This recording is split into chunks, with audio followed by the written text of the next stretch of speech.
안녕하십니까. 미국 부동산 김성진입니다. 최근에 부동산 모기지 이율이 많이 올라서 집을 구입하시기에 어려운 시기가 들어왔는데요. 특히 이 중에서도 20, 30대 분들이 집에 대한 고민거리가 점점 늘어나고 있는 추세입니다. 오늘은 이 20, 30대 분들에게 받은 질문을 위주로 영상을 준비해 보았습니다. 그럼 끝까지 시청 부탁드리겠습니다. 저는 20대 후반 직장인이고 지금 렌트로 살고 있습니다. 집을 하나 사고 싶은데 집값이 너무 비싸고 집을 사고 혹시나 잘못될까봐 무섭습니다. 20대 후반의 직장인이라고 가정을 하고 현재 LA 다운타운에 스튜디오로 거주한다고 생각하면 진로를 보시면 월 2,200 내지 2,400불이라고 가정해 보겠습니다. 그럼 보통의 경우 렌트비의 3배, 보통 2,200불이시면 대략 월급이 6,000에서 6,500불 정도 애뉴얼 인컴으로 9만 불이 되는 거죠. 이 정도 월급이면 자동차도 있을 거고 9만 불 애뉴얼 인컴이니까 차량 유지비는 주유비, 인슈런스, 리스 또는 할부금 최소 5, 600불 정도 잡을 수 있습니다. 거기에 이제 우리가 각종 유틸리티를 더해야 되는데 핸드폰, 인터넷, 물, 전기, 가스, 쓰레기까지 이렇게 되면 월 6,000에서 6,500불 받으셔도 렌트비 나가고 자동차 인슈런스랑 유틸리티 나가고 나면 이분은 한 달에 2,000불도 조금 안 되게 남을 겁니다. 직장에서 따로 연금을 가입할 수도 있고 거기에 이제 인슈런스나 다른 보험들이 있으면 넷 인컴은 더 줄 겁니다. 현재 뱅크 어카운트에 10,000불이 있습니다. 집을 사고 모으는데 부족하고 1년을 모아도 10,000불 모으기는 쉽지 않을 겁니다. 자, 이분이 집을 사려고 한번 집을 찾아보기 시작합니다. 집을 못 살 것인가? 결론부터 말씀드리면 살 수 있습니다. 이분 같은 경우는 결혼도 안 하셨고 아이도 없으며 자가 차량이기 때문에 로케이션에서도 해방됩니다. 그럼 이제 저와 함께 집을 찾아볼까요?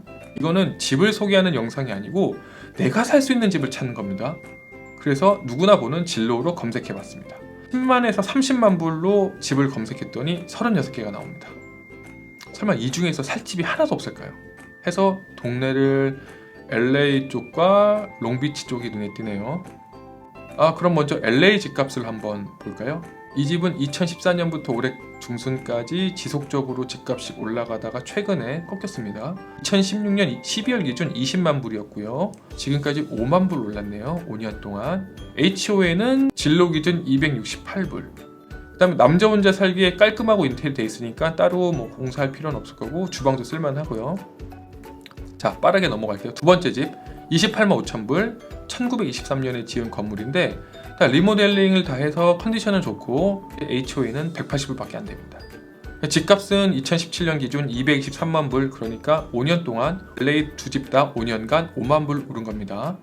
자, 다음 지역은 롱비치를 한번 볼게요. 첫 번째 집 1931년 지어졌고요. HOA는 177불, 콘도고 비치에 붙어있네요. 가격은 25만 5천. 그 다음에 2018년에 140만 불에 팔렸고 지금까지 11만 불 올렸습니다. 4년 동안. 자, 다른 집은 더 안 봐도 될 것 같습니다.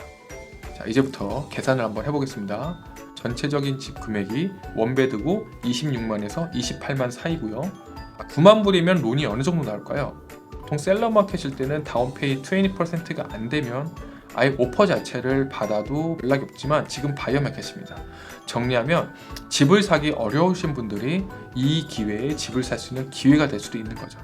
본 매물 중에 제일 비쌌던 집은 28만 5천 불짜리 집이고 이 집을 저는 사는 겁니다.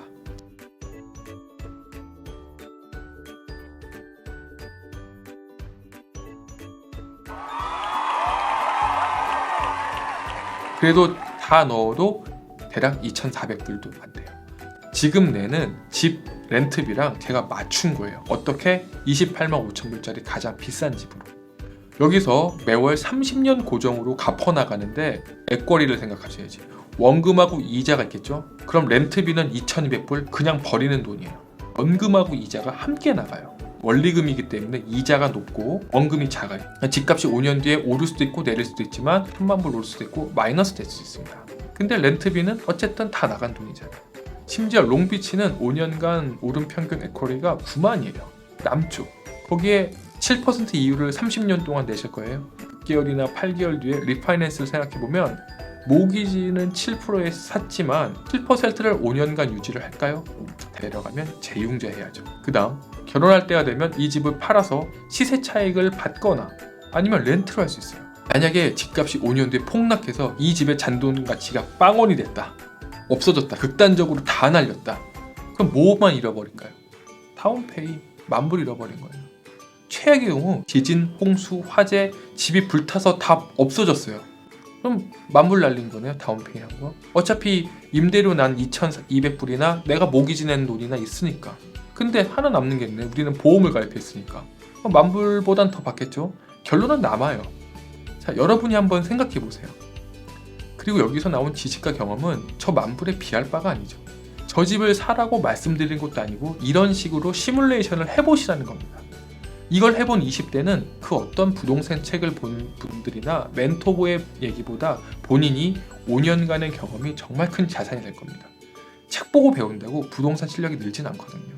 지금 금리가 너무 비싼 건 사실이지만 그렇다고 손 놓고 있지 말고 준비를 해야지 자신에게 맞는 집을 찾을 수 있다고 생각을 합니다. 그런 취지로 이 영상을 만들었고요. 영상이 마음에 들었으면 구독과 좋아요 부탁드리겠습니다. 저는 다음 영상으로 찾아뵙겠습니다. 감사합니다.